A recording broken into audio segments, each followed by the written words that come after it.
at Nova Southeastern University Art Museum, Fort Lauderdale, and Director of Education and Exhibitions at Young at Art Museum. Chadwick earned a BFA from New World School of the Arts, University of Florida, and an MPA from Nova Southeastern University.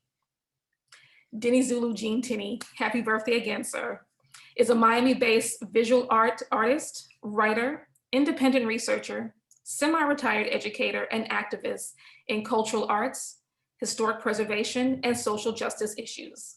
He is the co-director of the Dos Amigos Fair Rosamond Slave Ship Replica Project and is active in creating a Middle Passage Coalition network and information clearinghouse for organizations and individuals. Mr. Toney is a trustee of the Virginia Key Beach Park Trust. Good evening, everyone. Happy Black History Month. Thank you. So I want to start this conversation, though we are talking about 2021 and beyond. I always say that if you want to talk about the future and plan for the future, you need to talk about your past. And we have a dynamic group of individuals here.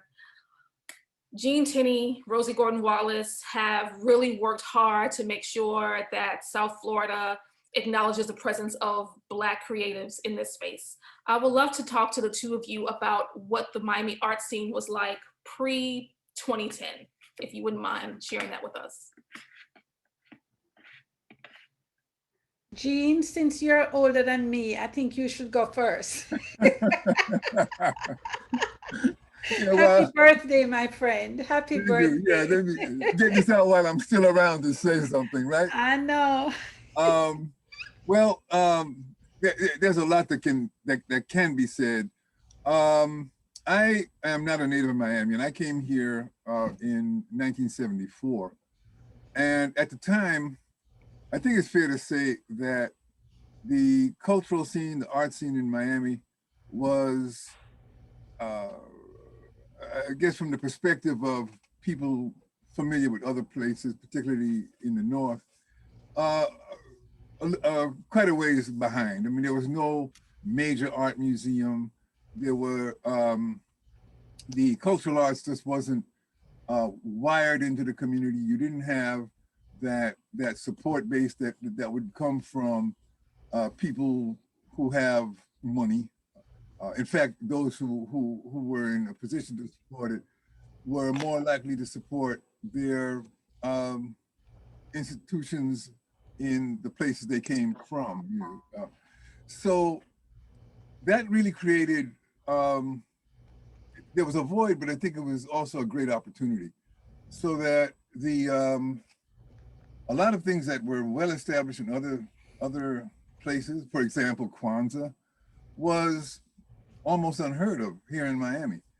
So it gave those in Miami who were aware of it, and I think back to the late Wendell Narcisse, the founder of the Theater of Afro Arts, who was a major player in raising consciousness of that.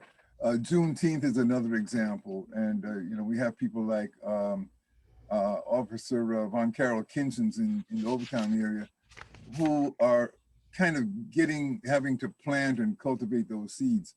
When I got here, I joined an organization called the Miami Black Arts Workshop, which was based in Coconut Grove.